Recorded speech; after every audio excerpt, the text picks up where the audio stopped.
Well, thanks for joining me today on the Sunday School lesson.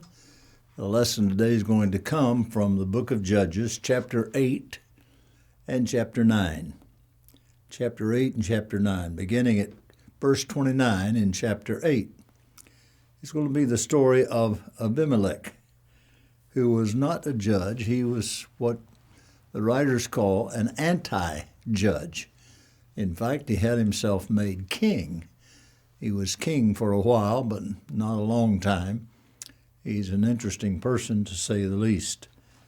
Just remember that anytime we pick up the Bible and start teaching from the book of Judges, there's some truth that come into play, and we must keep that in mind. One is that Israel continues to sin against God. They just continue. As they continue to sin against God, God sells or allows them to be captured by a foreign nation, and they live in that foreign nation until finally, the third part, they cry out. And then God sends, they repent. God sends a deliverer who is called the judge, and he delivers them from the bondage of that particular nation, only to watch for a little while and they go right back into bondage again with another nation. So this happens over and over in the nation of Israel. Now we have to keep that in mind. And these judges that come are the ones who deliver the people from bondage. They are deliverers as well as judges. Now we come to this story of Abimelech. Now he's different. Number one, he is the son of a prostitute. That's different. And we're going to see how that plays into the story of him becoming an anti-judge or making himself king. Let's begin with verse 29 of chapter 8 and see what it has to say. And there was Midian subdued before the children of Israel, so that they lifted up their heads no more, and the country was in quietness 40 years in the days of Gideon. And Gideon, the son of Joash, or Jerubbaal, the son of Joash, went to dwell in his own house. And Gideon had 70 sons, 70 sons, and his body begotten, for he had many wives. They were all his legitimate sons. And his concubine that was in Shechem, she also bare him a son, whose name was called Abimelech. I said prostitute. I should have used the word concubine, as the scripture does. And Gideon, the son of Joash, died of a good old age. That's said of Abraham and David. Both of them died of a good old age, and was buried in the sepulchre of Joash his father in Ophrah of the Abimelechs. And it came to pass, as soon as Gideon was dead, that the children of Israel turned again and went to whoring after Balaam, and made Baal-berith their god. And the children of Israel remembered that the Lord God, who had delivered them out of the hand of the enemies, the children of Israel remembered not the Lord their God, who had delivered them out of the hands of their enemies on every side, neither showed any kindness. Now this is just absolutely almost unbelievable. Here was Gideon that delivered them when they were starving to death because they were being robbed of their food. And he actually was hiding out when God spoke to him. And he gives his life, literally gives his life, lives to be an old man. And here's what they do for him. And the children of Israel remembered not. Neither did they show kindness to the house of Gideon. according to all of the goodness which he showed unto Israel. There was no gratitude. And where there is no gratitude on the part of the people, it always runs downhill. I've preached for years. I think the greatest sin in Christianity is the sin of ingratitude. We just are not grateful for what God does for us, except in the moment when he's doing it. As soon as it's over, it passes, and we forget all about it. We develop, again, that spiritual amnesia that I talked about earlier. And this ingratitude, it invades everything about us. It invades everything about us. It causes us not to appreciate, and everybody just likes a good word of appreciation now and then. I'm not talking about smearing it on. I'm just talking about, here's a man who has given his entire life. And what do they do for him? Nothing. Absolutely nothing. Showed no kindness to his whole household. So that's the end of Gideon. And now we're going to find that this concubine who has a son named Abimelech, he is going to be the next in line. And Abimelech, the son of Gideon, let me find my place, chapter 9. And Abimelech, the son of Gideon, went to Shechem unto his mother's brethren, and communed with them and all the family of the house of his mother's father, saying, Speak, I pray, in the ears of all the men of Shechem, whether it is better for you either to have the sons of Gideon, which are 70 reign over you, or that one reign over you. Remember also that I am your bone and your flesh. And his mother's brethren spake of him in the ears of the men of Shechem all these words, and their hearts inclined to follow Abimelech, for they said, He is our brother. And they gave him 70 pieces of silver out of the house of Baal-berith, wherewith Abimelech hired vain and light persons which followed him. Now let's look a bit at this man and see what we can find that's going to be his downfall, what causes the trouble in his life. Gideon was honored in one way. At least they buried him in the tomb of his father Joash. And when they did that, it was an honor to him, unlike what's going to happen to Abimelech. When he dies, he is so concerned that they not tell anyone that a woman killed him, and that he had his young soldier to kill him on the spot so he wouldn't have to be killed by a woman. And it's just an absolute converted concept of what it means to be a decent, kind individual. Now, as Abimelech comes to talk to his mother, now remember, there's two sides of the family here. He has the same father but different mothers than the 70 sons. His mother was the concubine. 70 sons were the true blood of Gideon. And here's Abimelech, and he finds a niche. And the niche is he wants to be the leader of the pack. He wants to be the one who's going to show what he can do as this anti-judge or as a king. And so this concubine, not like the others, there was no Spirit of God that came upon him like it talks of the other judges. The Spirit of the Lord was upon him, or the Spirit of the, we're going to find about Samson later, the Spirit of the Lord had left him, and he didn't even recognize it. There's no indication that the Spirit of the Lord was upon Abimelech at all, before or after he became the judge, or he made himself king. There was no indication that the Spirit of God was upon him. And leadership in the Christian church must experience something of the Spirit of God being upon them. in order to lead as they ought to lead and to become the people of God that they ought to become. And so this Spirit of God does not come upon Abimelech. In fact, he relates out of this the adultery that comes. Look at verse 34. Jump to chapter 8, verse 34. Let's look at it again.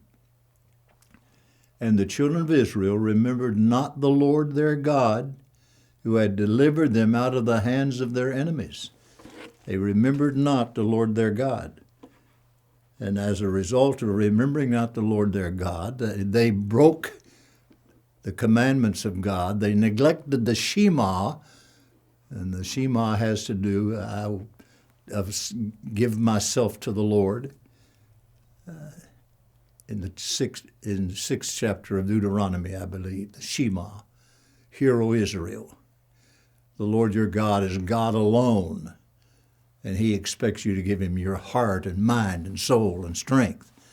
All of that belongs to him. There was no indication of that. He opposes what God has commanded. Now, this is going to reflect on him in later life and what happens to him.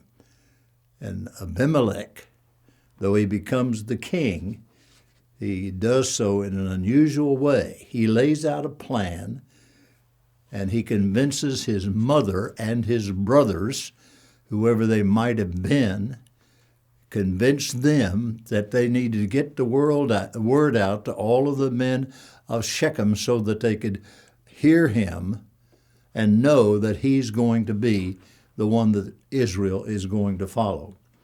And rather than have the 70 sons of Gideon, they chose to go after the one son of the concubine. Now, it's interesting, as this son Abimelech becomes the king, his mother's brethren has spoken, Shechem now, and they went to, look at verse 5, and they went unto his father's house at Orpha, slew his brothers, the son of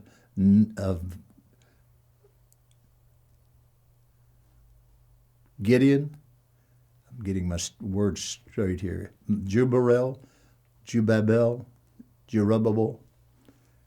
the same name as Gideon. I'll just use the word Gideon all the way through.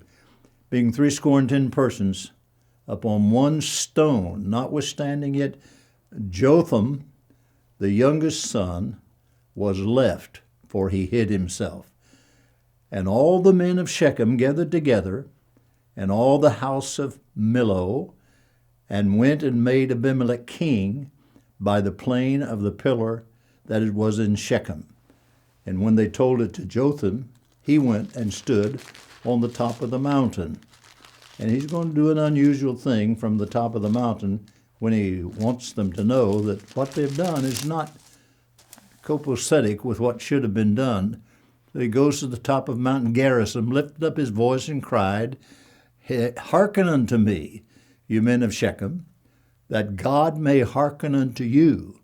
The trees went forth on a time to anoint a king over them, and they said unto the olive tree, Reign over us. Now he's drawing an analogy. He's painting a picture. Here's the olive tree, a well-respected tree in that part of the country. Olives are and they live for years and years. There's a chance that some of the olive trees that are still alive on the Mount of Olives were there when Jesus was there. And I don't know that that's so, but at least they're old trees, and they still produce fruit even when they get old. So they're a well-respected tree. He's talking about, here is the olive tree. And they asked the olive tree, Reign over us. But the olive tree said to them, Should I leave my fatness, wherewith by me the honor of God and men go to be promoted over the trees? And then the tree said to the fig tree, also a very honored tree, it's where they get a lot of their food, Come thou and reign over us. But the fig tree said unto them, Should I forsake my sweetness and my good fruit and go to be promoted over the trees? Then said the trees unto the vines, Come thou, this would be the grapevines, come thou and reign over us. For the vine said unto them, Why should I leave my vine? What cheereth God and man to go be promoted over the trees? And then said all the trees unto the bramble, Come thou and reign over us. And the bramble said unto the trees, If in truth you anoint me king over you, then come and put your trust in my shadow. And if not, let fire come out of the bramble and devour the cedars of Lebanon. Therefore, if you have done truly and sincerely, in that you have made Abimelech king, and if you have dealt well with Gideon and his house, and you have done unto him according to the deserving of his hands, for my father fought for you and adventured his life far and delivered you out of the hand of Midian, and you are risen up against my father's house this day, have slain his sons 70 persons upon one stone, and have made Abimelech, the son of his maidservant, king over the men of Shechem, because he is your brother. If you have then dealt truly and sincerely with Gideon and with his house this day, then rejoice you in Abimelech, and let him rejoice in you also. If not, let fire come out from Abimelech, devour the men of Shechem and the house of Millo, and let fire come out of the come from the men of Shechem and from the house of Millo, and devour Abimelech. And Jotham ran away and fled, and went to Beer, and dwelt there for fear of Abimelech his brother. Now, there's a lot in that story. There's a lot of interesting concepts he has. First of all, he recognizes Abimelech as his brother. And he at least goes that far. He knows that he's from a different mother, but he recognizes him as his mother. And he goes to Mount Gerizim. Now, the significance is when he goes to Mount Gerizim, he goes to the mountain that God has blessed. God blessed Gerizim. Ebal, God cursed. And so he goes to the mountain that God blessed, and there he draws this analogy of the trees, and the trees reigning over it. And every tree is a good tree. It gets to the vine, and the vine says, I don't want to do that either. And then he says to the bramble, that's to the bushes, that's to the briars, are you going to reign over? Are you going to be like Abimelech, reign over the people of Shechem, the children of Shechem? And then he said, here it is. If what you have done is right, if what you have done is right, then one thing will happen. But if what you have done is wrong, then another thing will happen. If what you've done is right, this is what is going to happen, he says. You're going to be blessed. You're going to see him as a thorn bush. He's going to be cruel in his nature. Jotham speaks his parable against Abimelech on the mountain, and does in significance, reality into the narrative that's going to play out with this man who would be king, man who was the anti-judge. He's going to be a thorn in the flesh, to say the least. And as a thorn in the flesh, he's going to oppose what Gideon has done, and he's going to ignore what Gideon has done and do nothing about the slaughter of Gideon's 70 sons. You can imagine. One of the things that amazes me as I've been studying Judges, trying to get a handle on it, the number of people who die when they have these battles. Well, when we come to some of these battles in a little while, you're going to see not hundreds die, but thousands die. 25,000 die in a battle. It's just hard for me to understand and to realize that kind of manpower in such a short period of time. How do you replace that kind of manpower? How do you replace that kind of family manpower? We'll talk about that when we get to it in just a little while. So the purpose of him is to talk about this thorn that he is going to be. But Abimelech becomes the king. And apparently as king, he decides he is going to reign over everyone. Now, I want you to look at verses, beginning with verse 23 of chapter 9, verse 23. And then God sent an evil spirit between Abimelech and the men of Shechem. Now, usually you become like those you associate with. So if the men of Shechem have believed all that Abimelech has told them and they're willing to follow him, knowing the kind of person he is and that he is not the true son of Gideon, he's assuming this, and the Spirit of God has not come upon him. No one but his mother has told him that he should do this. And as a result of that, the Spirit of God is not upon him. And when he comes to understand that, he realizes he's like the men of Shechem, or the men of Shechem are like him. You become part and parcel. Now, let me just chase a little rabbit here for a while and put everything in perspective.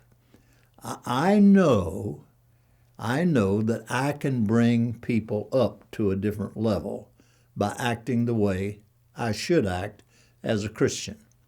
But I also know that if you're not strong in your faith in Jesus Christ and you get involved with the wrong context of people, you are going to begin to think like they think, to act like they act. I discovered something. I worried about it from my early years of ministry. I thought about it. Why do some young people who spend all of their life in church, when they get to be teenagers and just above teenage years many times, but for sure when they want to drop out of church? I have a theory. The reason people drop out of churches is because they're not accepted by those in the church. You bring a young man, a teenage boy, into a class of teenage boys, and they do not accept him. Do you know what he's going to do? He's going to look for a crowd of teenage boys that will accept him. And he will become part of that group that will accept him. And I guarantee you, I've watched it for all of these years. It was a real burden of my soul when I first became a pastor. I watched it happening in young man after young man. He is going to start acting like the crowd that he runs with, so that he can assure his future acceptance. Let me say that again. He's going to start acting like the crowd he runs with to assure his future acceptance. Now, we can discuss that anytime you want to discuss it, but I guarantee you, if we are not careful in our attitude toward new people who come into the church, and help assimilate them into the church and accept them for who they are, not for who we wish they were. We must accept people for who they are so that they will want to act like God's people act and not find a group that will lead them in a different direction. You will start acting like the group you run with to assure your future acceptance. Now, when that begins to happen here with Abimelech and the men of Shechem, it gets him in trouble. He's called on the carpet. And soon after that, they came to the place that he found himself. Look at verse 23 again.